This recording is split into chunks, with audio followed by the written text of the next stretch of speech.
بسم الله الرحمن الرحیم. زما عزتمندو، نن تاسو ته د دیوانه بابا په چوک کې د چندې دپاره کټ لګېدلی دی. د دې چندې د مقصد نه پکار ده چې تاسو ځان خبر کړئ.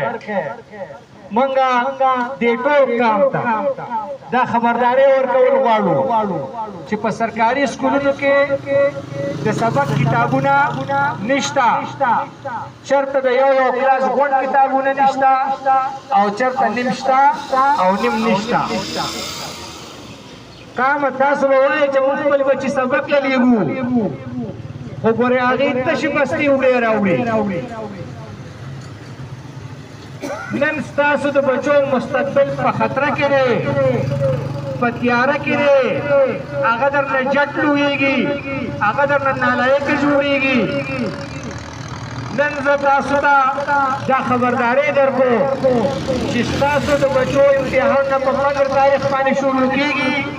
نن 8 تاریخ ته څو ورځې بعد امتحانونه وي. تاسو ماته ووایئ چې دې به امتحان په څه کې ورکړي؟ چې د وړوکي سره کتاب نه نو دې به امتحان دې وفیل کېږي نه.